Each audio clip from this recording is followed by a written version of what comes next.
That's the extent of my ability to speak in multiple languages. But before we do that, I want to jump onto our topic today, which is going to be the International Conference of CFO Leaders. It was held actually in the Philippines. And to talk about that, I'd like to welcome our guest this morning from not too far from me here in the congregation of Tampa as well, Sister Cass. Good morning, Sister Cass. Would you introduce yourself, please?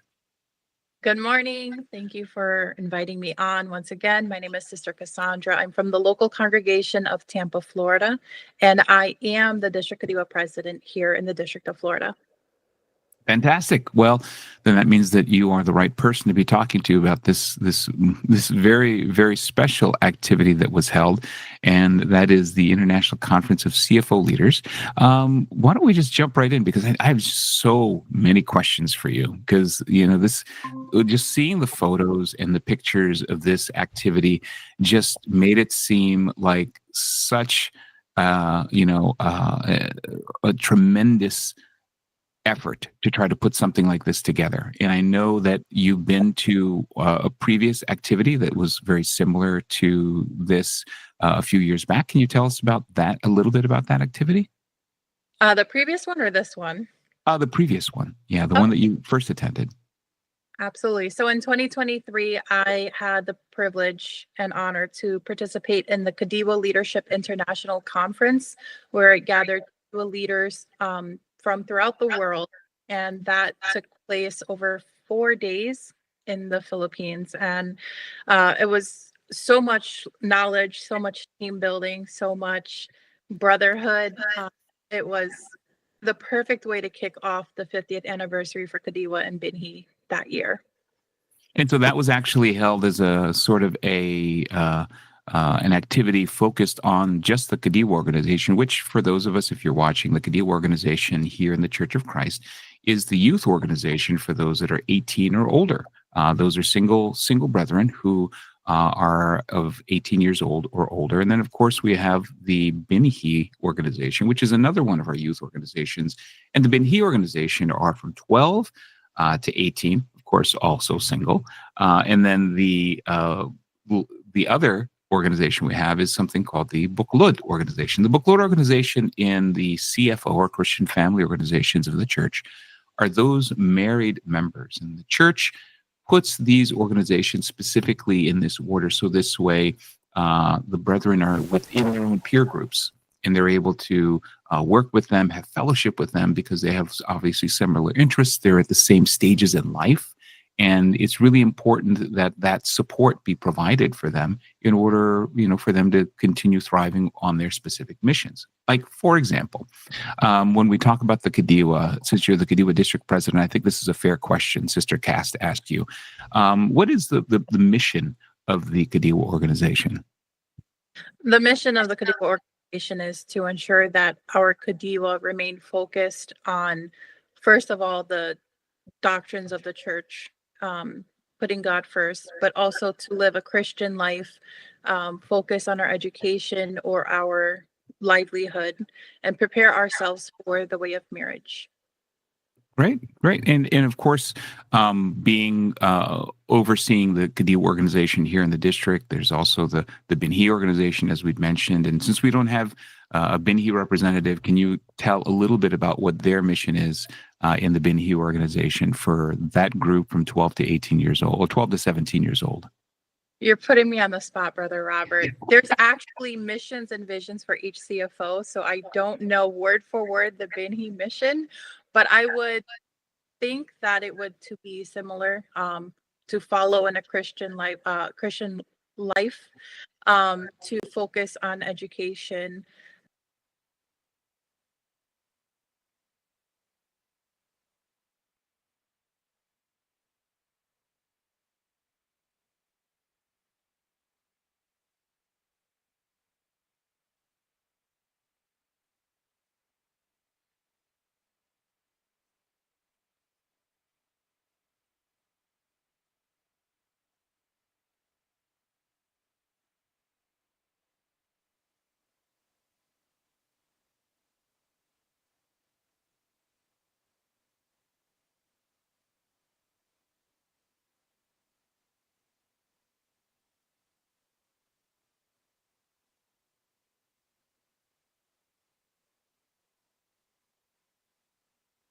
preserve that, help them to focus on their studies, and continue to grow and maintain the Christian values that are found here in the Church of Christ.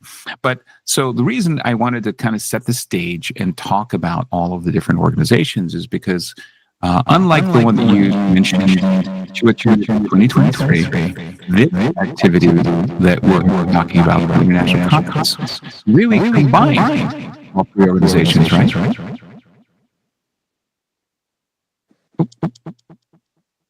I'm sorry, can you repeat? Yeah, I think we're getting a little bit of feedback there. Sorry. Let me see if I can adjust this here. I don't know where this is coming from. Let me see. So this particular conference was focused on all three organizations, is what I was saying. Is that right, Cass? Plus the CWS for those who oversee the children worship service, like first offered. Oh. I think we're getting a little bit of echo from your. I don't know if it's coming from ours. Are you hearing the echo through the speakers, Sister Cass? I am. It's really strange. Let me see if we can try to maybe see if you can mute your mic for just a moment. Let me see. Well, hopefully, that's reducing some of the feedback. So hopefully, if you can.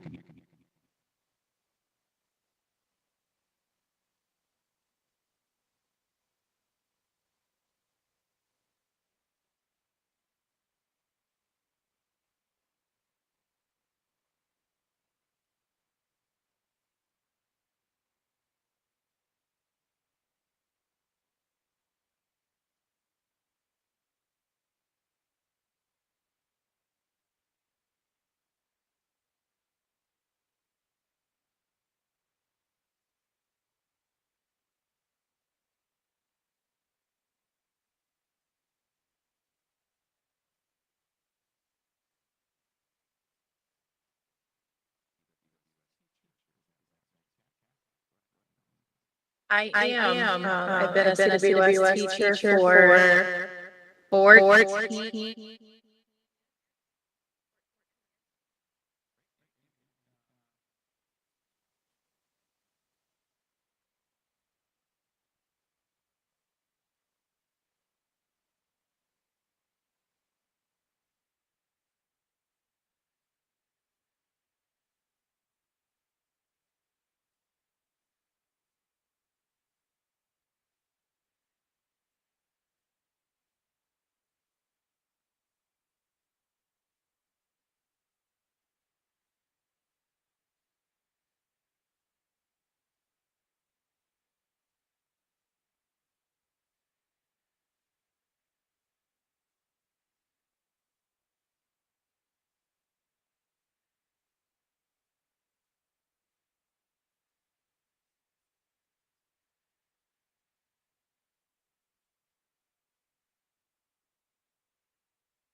On those teachers making an impact and children remembering them years later, that my math teacher in my third grade or my English teacher in sixth grade really had this impact. But to be able to say that about children, especially at that young age, 4 and above, in the children's worship service, that's really got to be a good feeling for anyone who's a teacher to know that not only did they remember and recognize what you were teaching, but more importantly, that they remembered you. So certainly a testament to the impact that you're making on the youth.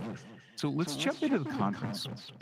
So let's talk a little bit about like the logistics, like how long was the conference, what really was its mission when this was held, and what were the dates? Because I know that this was actually a little over a month ago, right? It was. So it was spanned over 3 days, and it might have been June 24 to 27 or June. We'll say it with confidence. So we'll say it was the 24th to 27th. I don't think it was actually. It was like maybe June 18 to 20. It was a blur. Because of the time difference, the jet lag. I just know I had to be there by a certain day. So June 20 to 22nd was the actual conference date. Great, great. So tell us a little bit about what really the objective was when you first heard about it. Like, how was the conference being portrayed or marketed, if you will? It wasn't marketed as much as you might think it would have. They just said there's going to be a CFO leadership conference on these dates. And knowing what happened in 2023, that's all it took to sell me and be like, I'm registering. I'm going to be there. So that was before knowing exactly what was going to happen over those days. But it was, the mission of it was to gather all of the CFO leaders, in which there's going to be another one down the line, and coming up, that's going to be for societies. But for the CFO leaders, it was to bring us together so that we can learn more from a biblical and from a Christian way of how to be better leaders, so that we can properly take care of the brethren under our care.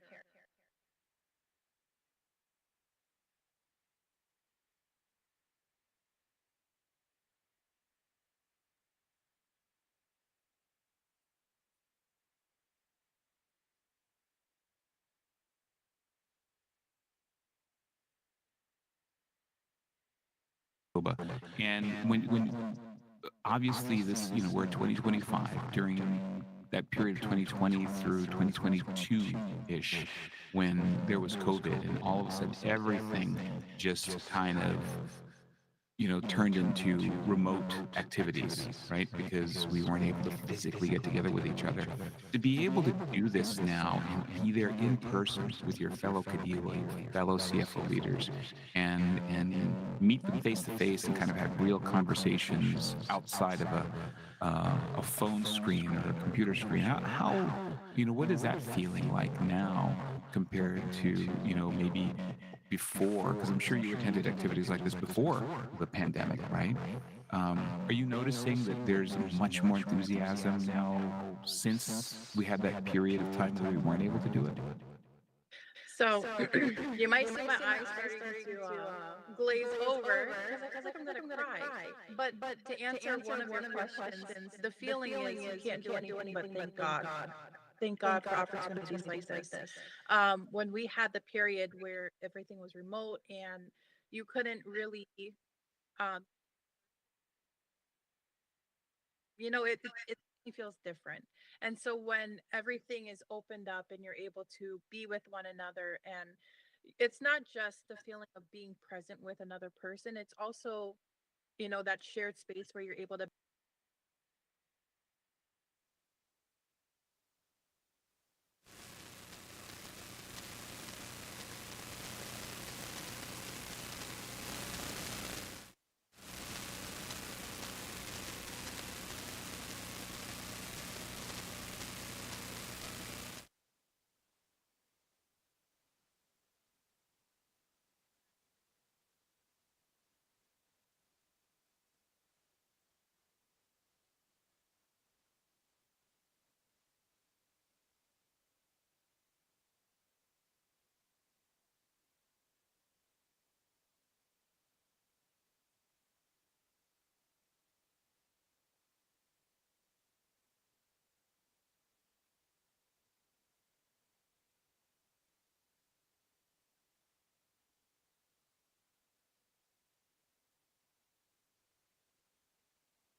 to from other countries?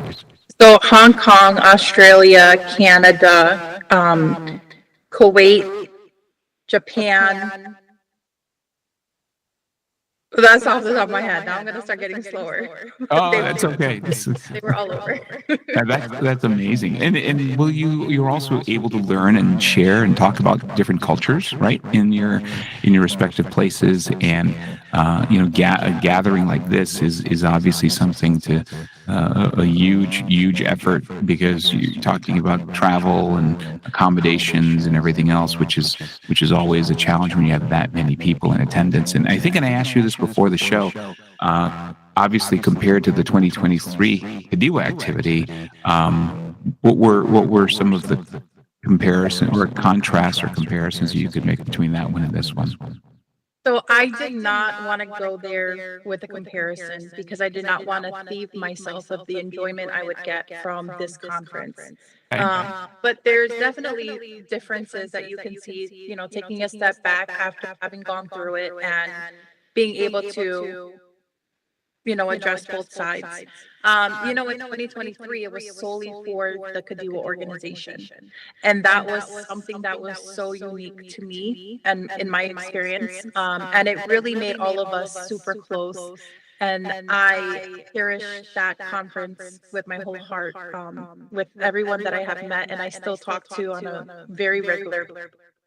And then this conference, it was unique in that you're not just learning from your peers, you're learning from the Buklod as well. The Binhi are coming up to you and they're saying you're very inspirational, or I want to keep in contact with you, or can I have your social, right? Like it's very different.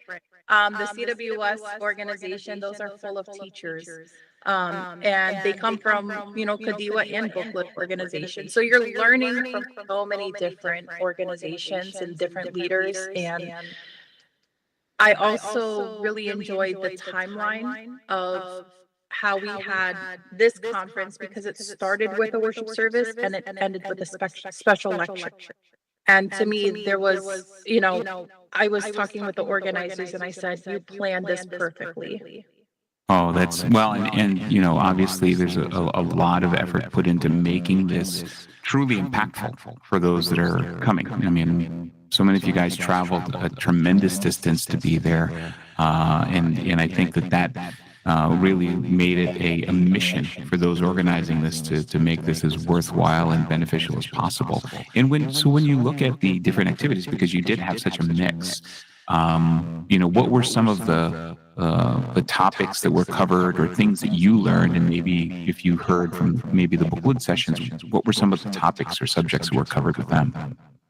So when we had our all together seminars that we learned from various ministers, one of them was how we as leaders, because each CFO has a hand in recruiting the next generation of batchmates for SFM, or the School for Ministry, right? Mhm. As CWS teachers, you are instilling in the children the teaching so that they would be inspired to one day become a minister. And then for the Binhi, you're raising them up, encouraging them, study hard. This could be your path in the future, becoming a minister. From the Kadiwa, this is what we are getting our SFM students from, right? You're 18, you completed your education. Now you are in the right time to join the ministry. And then for the Buklod, you're encouraging your children to consider becoming a minister of the gospel to help and assist the church administration. That was one of the seminars, and that actually stuck out to me a lot. We also had a mental health seminar, because,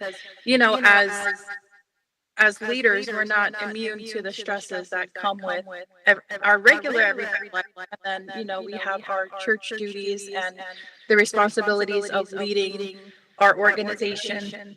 So being aware of mental health was also a seminar that we had, and it was very important as well.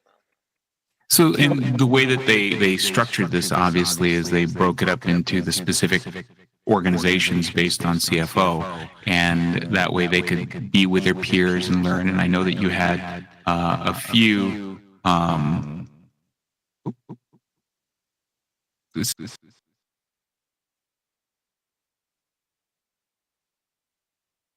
All right, great.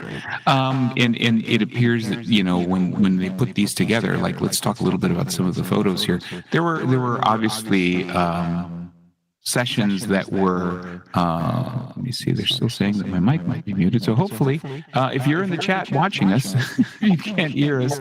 Please put in the chat and let us know if you're not able to hear us. But the photos that we have here specifically, what were some of these photos here that you can maybe walk us through the activities? Okay, so I'm gonna go from top left, and then I'm gonna go clockwise. So the first one is, when we first arrived. Those are so Kuya Darwin. He was actually one in my area back in Connecticut years ago when I was young than he maybe. So him being Buklod and I'm Kadiwa, and it was a nice reunion. And able to show him, I listened to you when I was younger. Look where I am now, right? There's also Sister Hannah in that picture who was in 2023 Click Kadiwa Leadership Conference with me. So that was nice. The next picture is at one of the breakouts where it was specifically for Kadiwa. We had lunch, we had table games, and we had a program where we're learning more seminars as well. That's Sister Claros from Davao City. She was my first friend off of the airplane. And I talk to her regularly still, and but that's a great friend that was formed. The next picture is the closing celebration dinner. There was an INT production company program that is Sister Marielle right there, who is a very big face in the INCPC world. Also a friend of mine from childhood. So it was great to take a picture with her. The next one is after one of our seminars. We had a rose garden walkthrough, and I posed with Batman as a tribute to my District Kadiwa officers here in Florida who call me Batman. Then the next picture is just a group photo. I don't even remember which day that one was. The next picture was just me posted in front of the banner, and then the last picture was my roommate Gwendolyn and I. She's from Hawaii Pacific, and we both won a golden ticket, but for different reasons. She earned hers. I just spoke like I do all the time. I speak a lot, so that's how I won mine. She won hers by actually singing and doing a great job at that. That's fantastic. And so when we look at the photos, and we have another set of photos here, just one more set before we start to wrap up here. So what about these activities here? One of these looks like you're already being interviewed before I even got to you, right? So the top left photo is just a group oh no, that's actually Hannah and I with the group Faith Stars, which is a popular NCPC group that also sings and dances. And so there are a bunch of Binhi and Kadiwa young girls, and they're great. The next picture is also our photo for our background for the today's program. And that's just Kadiwa. We were just outside taking pictures, and then next thing you know, a couple more joined, and then a couple more, and then all of a sudden, all of the Kadiwa are out there taking pictures with us. So the last picture is day one. They interviewed a leader from each CFO organization, and I was randomly chosen. Not randomly, I was chosen to speak, and it was to discuss the different obstacles we face as leaders and how it is that we are able to persevere even though we face a lot of different challenges.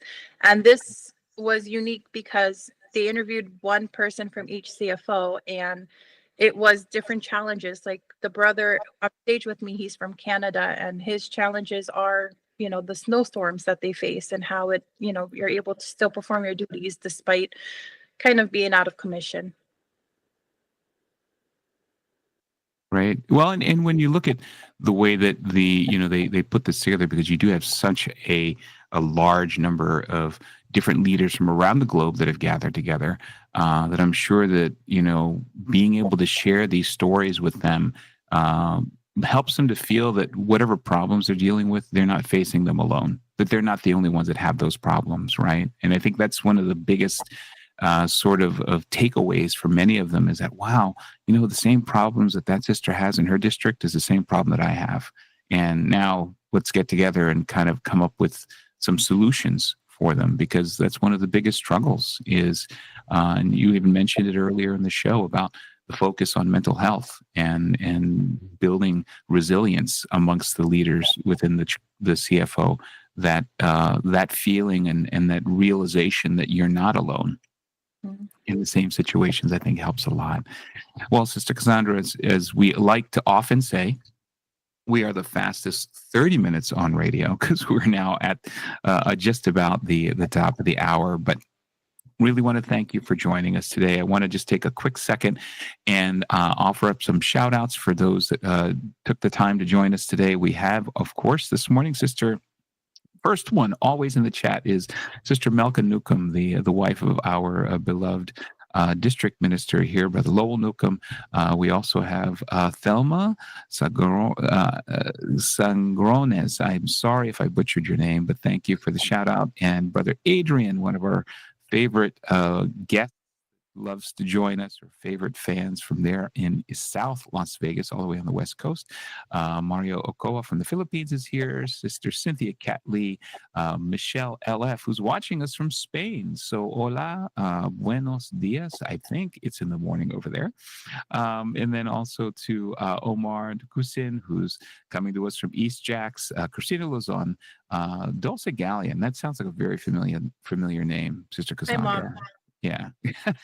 Sister, of course, our number one fan here in the District of Florida, along with Sister Malka, Sister Teresa Murph. Thank you guys for joining us from Kissimmee. We'd also like to, of course, thank our beloved Executive Minister, Brother Eduardo Vimanalo, who just constantly and unceasingly always supports so many of our projects, to our Deputy Executive Minister, Brother Angelo Iranio Manalo, as well, and also to our station manager, Brother Wally Taray, and to our executive producer, Brother Manly Andaya. And Sister Cass, do you have any shout outs that you'd like to give before we wrap up today? Shout out to our district minister.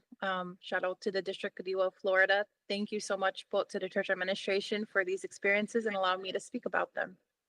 Fantastic. Well, as always, it's a pleasure having you here today. And we want to thank you once again to all of our viewers. But please stay tuned, because coming up next is going to be INCRadio, Washington, D.C. We'll see you next week here on INCRadio, Florida.